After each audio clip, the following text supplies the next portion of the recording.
Turnamen Tata Steel 2022 ronde ke-7 mempertemukan dua pecatur yang sangat menarik, ya, di mana Ramesh Babu Pragnananda, pecatur masa depan India, mencoba menguji kemampuan juara dunia Magnus Carlsen.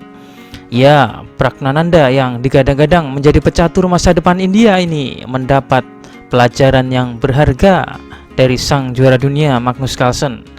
Yang pastinya pertarungan ini sangat menarik karena ini adalah sang juara dunia melawan pecatur muda yang boleh dikata ini adalah calon juara dunia masa depan. Oke, langsung saja kita lihat partainya yang sangat menarik ini. Dalam partai kali ini, Pragnananda memegang putih dan Carlsen sebagai hitam.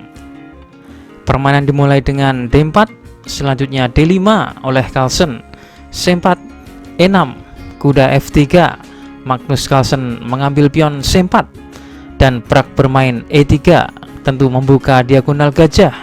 Dibalas A6, gajah mengambil, dan dibalas hitam kuda F6, dan di sini Prag rokade pendek. C5 menyerang pion pusat putih D4.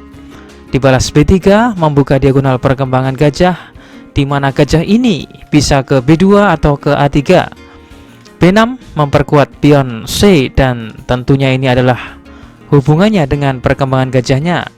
Ketika gajah ini berkembang di sini, ada masalah dengan terhalangnya pion. Maka dengan bermain B6 akan mengosongkan petak B7 untuk perkembangan gajahnya untuk memperoleh diagonal panjang. Oke, kita lanjutkan. Putih gajah A3 dan kuda B ke D7. Kuda datang mendukung pion C5.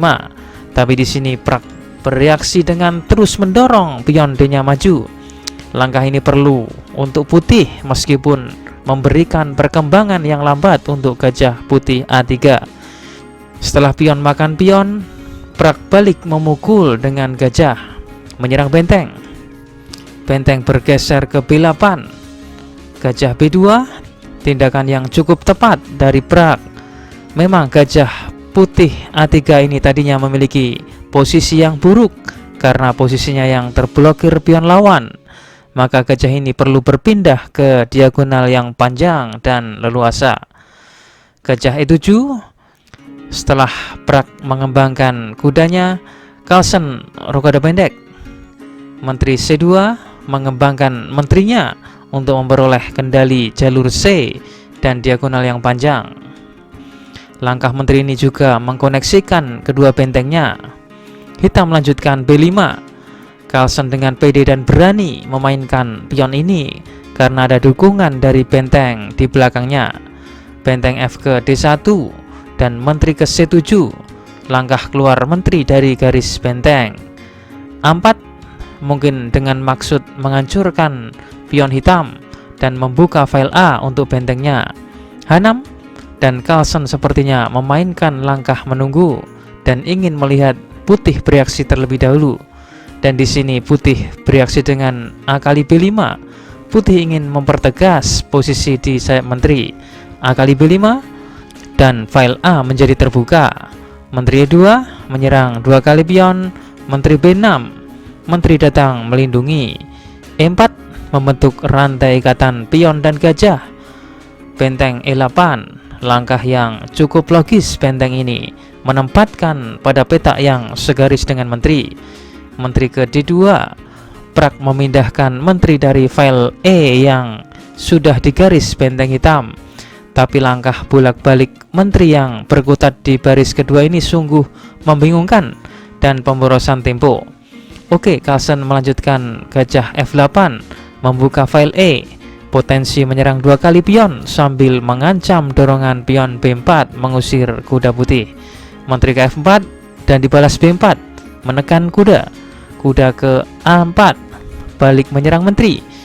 Di sini tampaknya menteri hitam kehabisan petak sampai ada ide Carlsen berupa lompatan kuda makan gajah.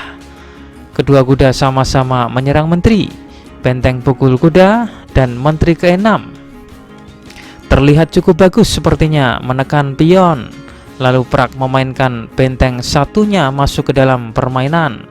makin mempertegas akan penguasaan file D.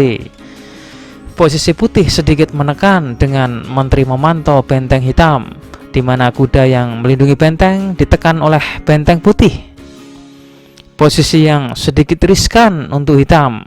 Di sini hitam merespon dengan langkah benteng A8. Benteng menghindari dari diagonal menteri dan membuat ancaman dorongan pion C4 yang akan melemahkan posisi kuda putih A4. Menteri C1, Prak lebih memilih mengontrol petak C4, mencegah ancaman majunya pion hitam dan melepas pion pusatnya. Carlsen menteri makan pion. H3 sejenak memberikan nafas raja. Benteng hitam ke A7 melindungi kuda. Menteri D2, menteri G6, kuda H4 menyerang menteri. Menteri menghindar ke E6 dan kuda meneruskan lompatan ke F5. Terlihat cukup menakutkan kuda ini di sini dengan menekan ke sayap raja. Tapi untungnya hitam memiliki gajah F8 yang melindungi pion G7. Di sini Carlsen bermain C4, langkah yang bagus dari Magnus, secara tidak langsung mengganggu pion yang melindungi kuda putih yang di tepi papan. Namun apabila pion hitam ini tidak diambil, maka akan membuat masalah dengan mengancam pion maju yang dapat menutup diagonal gajah putih. Prak merespon menteri D4 dengan ancaman ganda ke benteng dan pion G7. Sepertinya terlihat menakutkan untuk hitam, dan Carlsen memiliki jawaban atas semuanya. Kuda F6 memblokir diagonal ancaman menteri, tapi melepas bentengnya. Kuda ini memukul benteng jika menteri putih makan benteng. Kuda B6, C3 menutup diagonal gajah, dan kuda kali C8, menteri kali D5, menteri pukul menteri, dan kuda mengambil. Kuda kali A7, C kali B2, dan benteng ke B1. Benteng memblokir langkah pion, dan di sini Carlsen melanjutkan dengan langkah kuat, menteri E2 dengan maksud melindungi pion, dan selanjutnya dengan ancaman yang sangat kuat, kuda C3. Dan di posisi inilah putih menyerah, sulit untuk menemukan jawaban penyelamatan dari putih. Apabila partai dilanjutkan, misalnya kuda ke G3 dengan maksud mengganggu benteng, maka akan dibalas hitam dengan kuda ke C3, kuda balik mengganggu benteng. Di sini ada dua pilihan dari putih, yaitu menyelamatkan bentengnya atau makan benteng. Apabila kuda makan benteng, maka hitam balik makan benteng juga. Apabila raja ke H2, maka kuda ke D2, kuda B5 dan B1 promosi menjadi menteri dan hitam menang.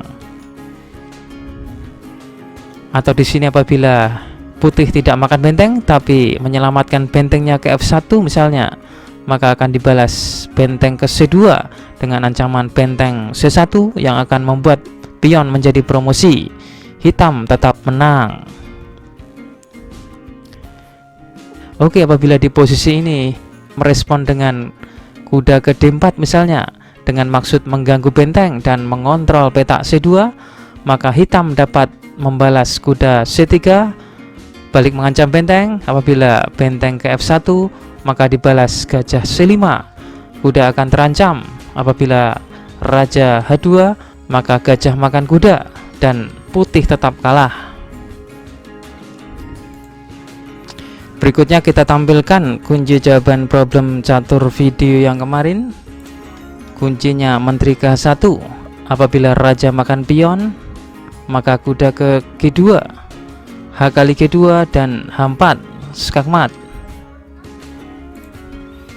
Atau apabila hitam bermain H kali G5, maka menteri ke G2, H kali G2 dan kuda kali G2 skakmat. Dan berikutnya kita tampilkan problem catur terbaru.